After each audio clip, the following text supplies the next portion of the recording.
Martha, is that you? It is me. Who else would it be? Wow, who knows? With generative AI around.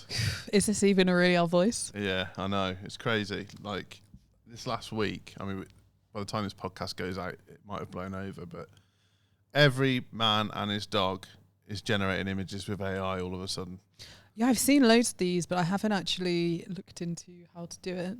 What is it? Is it ChatGPT or is it You could do it in ChatGPT on a basic level, yeah, but they made Sora available in the UK, which is their image generation platform. And I think I got it on Thursday last week, and I was at Alton Towers, and I just started like creating things for loads of people. So I created like a Grand Theft Auto PlayStation case, and then some other bits and bobs. I did a Red Dead Redemption one, and then this last week has been like the bombardment of bland action figures on LinkedIn. Boring. Because the first thing you could do is like, give me some inspiration. This is who I am. Yeah. What would be my accessories? Not a coffee cup and a laptop. Yeah. Ugh. So what I thought we'd talk about is generative AI going to revolutionize marketing strategies and kind of what it means for clients, what it means for suppliers, what it means for society, and like also like the risk of bad prompting. Like, prompt engineering is a real thing, and I can see a bad prompt a mile off based on the result that I get in front of me. I am like a creator that I follow. They're working with Disney right now, and you can tell all of their captions have been written by ChatGPT because of the long hyphen, which is a dead giveaway. And I'm like, so like, because it's an ad, Disney have obviously approved it or written it potentially, and even Disney haven't, or somebody isn't proofing the M-dash hyphens. Yeah. Is that what they're called? Yeah, M-dash, elongated hyphens, yeah. If you're a grammar person, I feel like that would really upset you, because I don't know where they've come from, because I don't know grammatically what they're for. Like I don't know. I saw a girl go on a rant about it, like how much of a beautiful piece of grammar it is, and that people are just calling it the ChatGPT prompt like giveaway, but it's actually an more than important that. thing. And I was like, all right. Well, I guess like what we're about to see is suddenly, if you've got a bit of creativity about you, you can create things that you probably didn't have the talent to back up before. I actually had this conversation with Hannah in bed this morning where I was like, I'm absolutely loving this. They said, what do you mean? I was like, well, I'm quite a good designer. I'm quite good at creating things, but now I can create anything I can put my mind to. And she said, yeah, but most people can't put their mind to anything. I was like, that's killer. It's like, it's not just about being able to create something. It's about being able to think of the prompt to create the thing you want. yeah. So everyone doing action figures, I mean, Aldi are on the bandwagon now, Holland and Barrett, loads of people, but they're all using the same prompt. It's all like, look at this generic marketing agency owner. Here he is with his laptop and his coffee cup. A week before that, I was like banging out me as a goblin with a club with spikes in it, and like me as a wrestler with Ryan, our videographer, and it was like Brothers of Production. And then like, well, I asked you to do one for me and you, and like everything I was like, you was like, I've already done that. Oh, can you do Crash Bandicoot? Already done it. yeah. So we've ended up with a Arthur cartoon, and then like last night I was doing like horror themed ones, and like, but then there is a practical application to this. If you've got to run ads or you need something for your website, suddenly the world's your oyster. Even to the point where we had to reprint our brochures the other week because there was a few errors in them. Shock horror.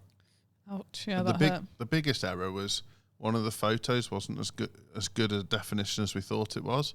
So we upscaled that photo with AI, and now it's sharp as anything.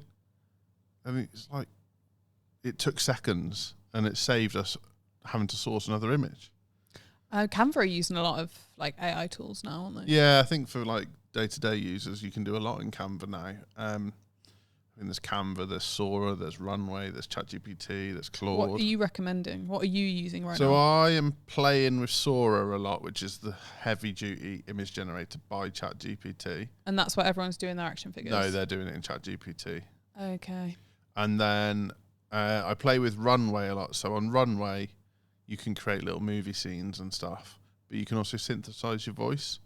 So 6 years later, the Stay Hungry book still hasn't got an audio book. Well, it will soon. I'm just not reading it. It'll be Robot Joel. Yeah. And your second book, how's that coming? It might have to all be written by AI at this rate. So no, it's coming along. It's called Go Fuck Yourself. Not told anyone on the podcast that yet. Working title. So, can you print that? Is there rules around? Don't care. It's about like getting out of your own way, which has been a theme in my life. So that's that's always been the working title of it. I was actually talking to one of our clients about this, and we were like looking back at the last campaign success, and there was it was actually incredible for a launch. He'd had incredible success, but he was like measuring himself against his own expectations, were that he wanted more. And he was like, and we had this conversation, and he said, yeah, I actually had to just like look at myself in the mirror and say, no, this is actually really good. It's just I'm holding myself to a standard that is like impossible. And I was like, well, it's good that you can do that, because like I still have you and Neil to say, like, if I ever go like, oh, it's like I'm holding myself to this expectation and it's not good enough, and you're like, no, wait, this is really good. But to be able to do that for yourself is like, yeah, there definitely hard. Is that like if you're a high achiever, you'll have high expectations, and so there's very little reward in achieving what you said you would. And then I think the other thing is a lot of like habits and things that have happened to you in your life, and trauma and money habits, and can come back to haunt you as an adult, where you have like limiting beliefs around money or self-esteem. I don't deserve this, or like when you've gone through bad things. And we've talked about this on the podcast before, but like the why always me victim mentality, when actually the better question is why not you? Yeah. There's always someone going through something, so why not you? And then you take control of the thing, and that control thing. And that, like, I think that's where people are really panicking about AI at the moment, like graphic designers and marketers. I was going to say, do you think designers should be panicking? Not good ones.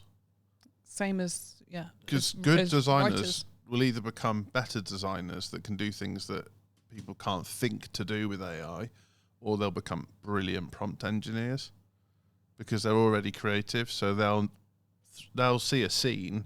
Let's say they take a photo of the Shropshire Hills, but then in their head they're like, I want to put this in the Gothic style of Sleepy Hollow because I'm doing a Halloween poster for a local event.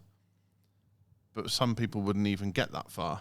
Their mind wouldn't work like that. They'd be like, make me a horror Shropshire scene, enter. And they get something all right. Where like, I took some pictures of the English Bridge in Shrewsbury the other day, and then popped it into Sora, and I was making like vintage travel posters. Oh, cool. That looked hand painted, just because I wanted to, not, just for fun. There's no commercial. I mean, I suppose if we were doing something for tourism locally, it would have a use. But I think you have to have a creative mind to be a good prompt engineer. You have to be a good copywriter to know if the copy that AI gives you is good. Yeah. I mean, I have it all the time where I'm like, I know I don't like this, but I don't know what. Especially, yeah, if it's like a website, which I will write the copy for, but I'm not involved in the design element of that. And like Jack or Ethan says, like, can you proof this? I'm like, no, I hate it. No, well, that's a bit harsh, but like there's something that I don't like about it, but I can't put my finger on it. Can you fix it? We have that with clients. I've got one at the moment where he can't feed back what he doesn't like about a design because he doesn't know how to communicate like that. But he knows he doesn't like it. That's not his fault. It's just how it is. And so it can be quite frustrating as the designer on the other side, but that's the same thing going on with AI, that like there's going to be so many real world uses for AI. Well, there already is. The customer service, the chatbots, image generation, image expansion. So when you've got like an image that's been cut off, or you need to take someone out of an image. Make yourself look thinner. Yeah, make yourself look thinner. Tidy up an image because it's damaged. Remove a background, replace a background.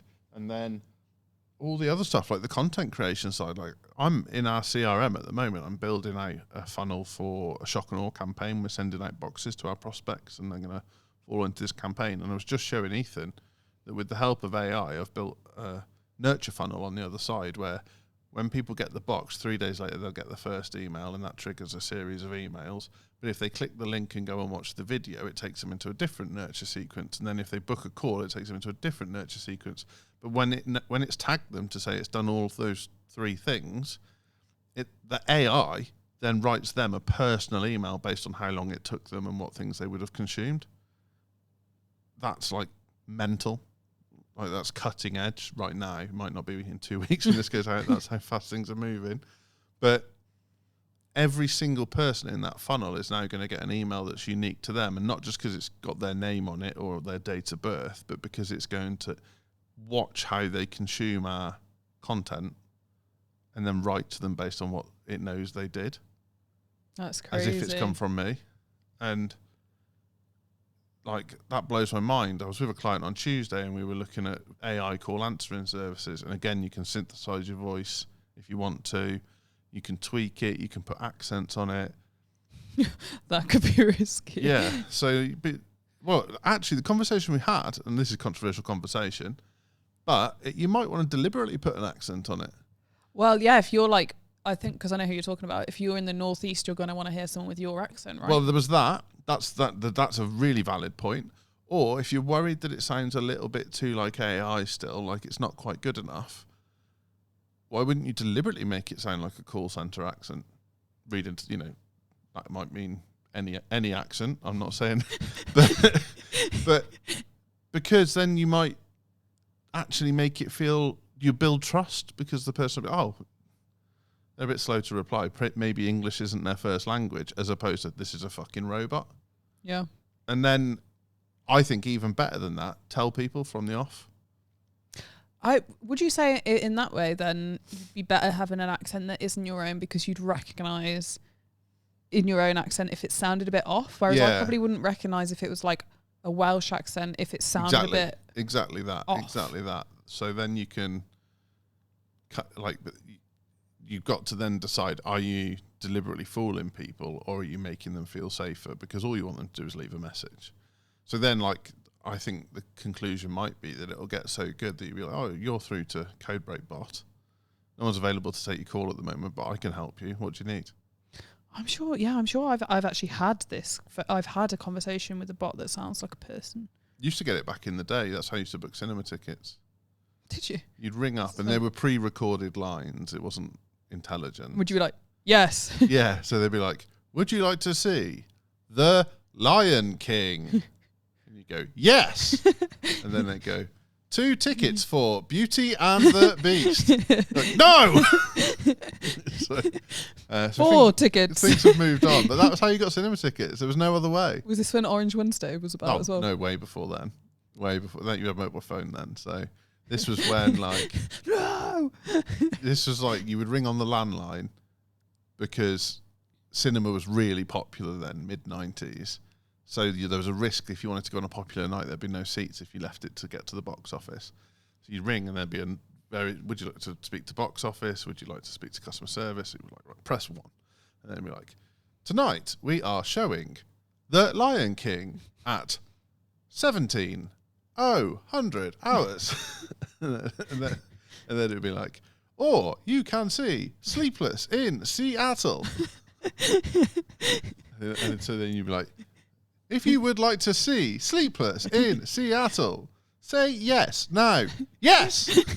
You're on the phone for about half an hour. Just listening through all the films. So annoying. So annoying. If you would like to hear this message again. The dog's come to join us on the podcast. Oh, George, please don't do anything. Hello, matey. So, yeah. Okay, slip. Yeah. Looking a bit gummy, mate. You're not on camera, so...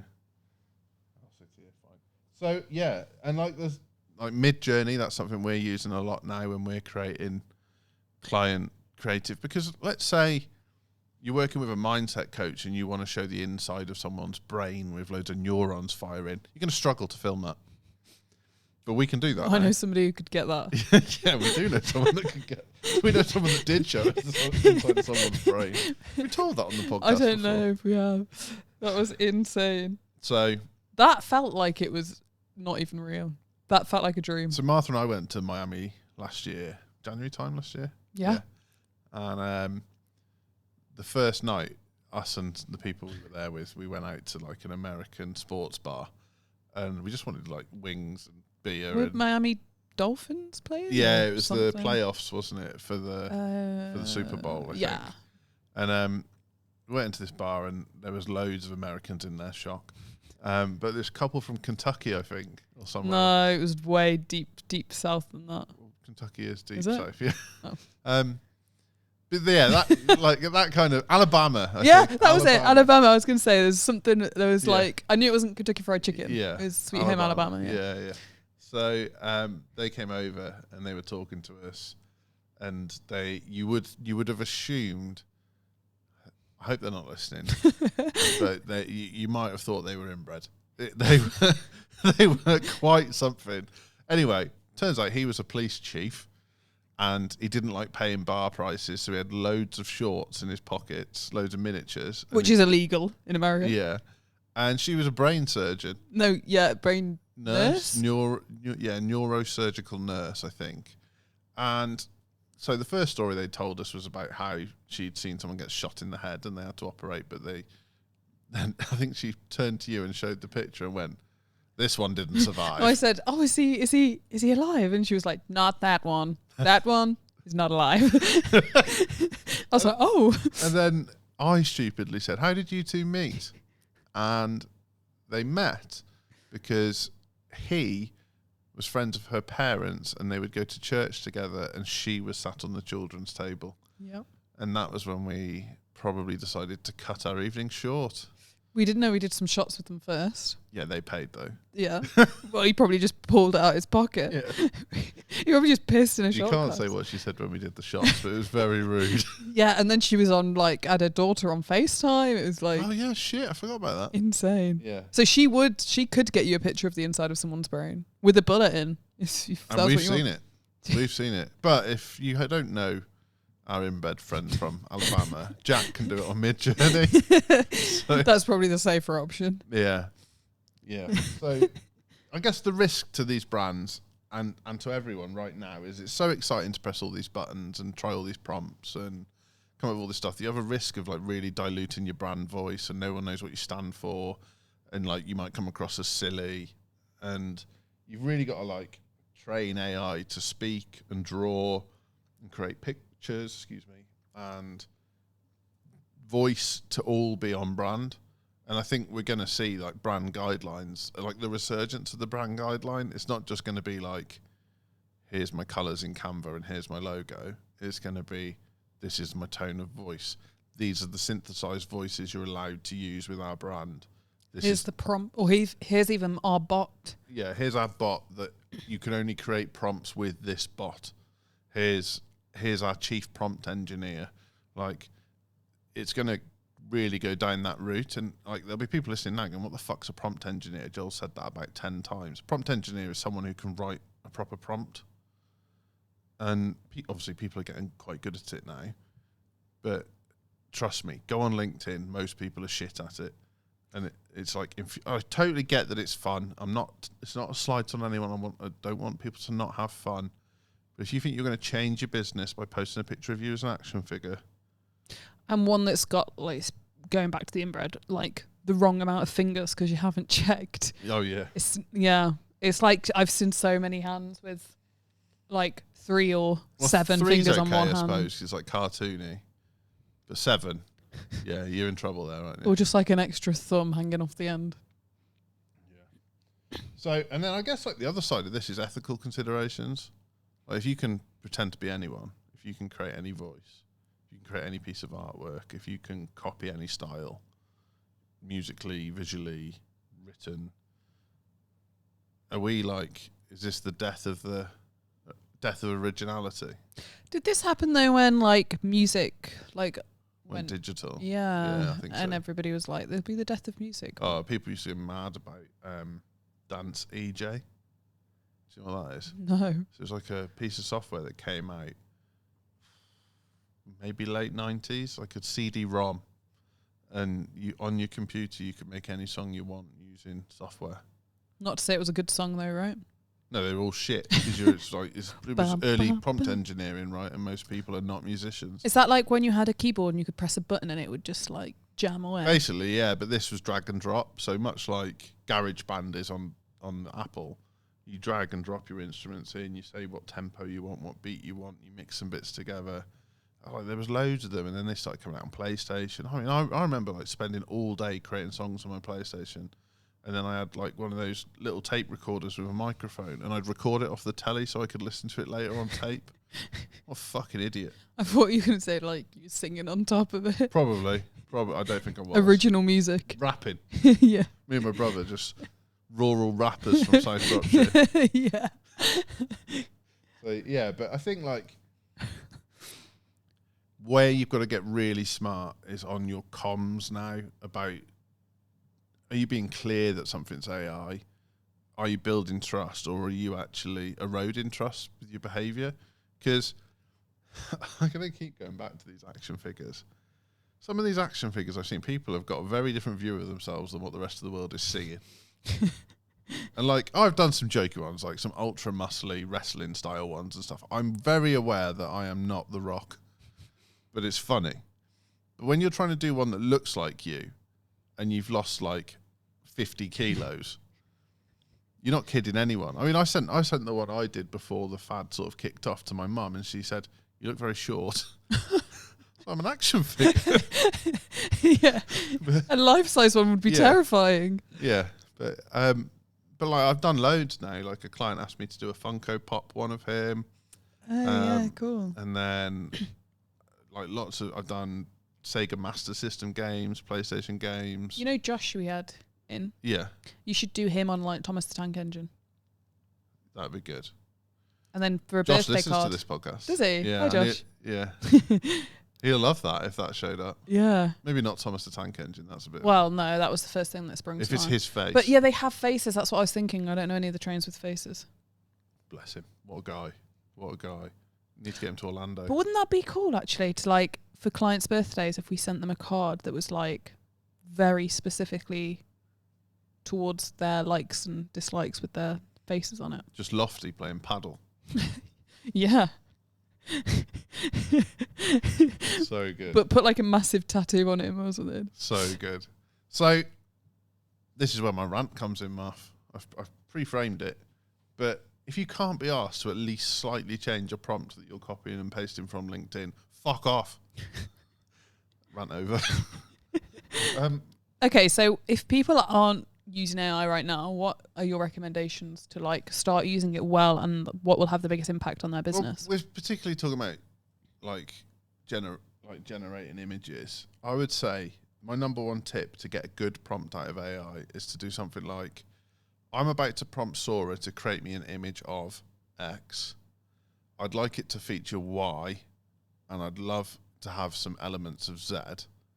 Help me write a detailed and intricate prompt to get the best possible result.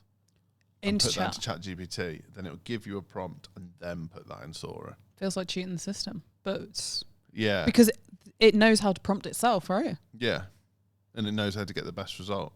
And then you can really go down the rabbit hole. So they're getting really tight on likenesses because a lot of people are making like pictures of the president or pictures of their mates and blah, blah, blah.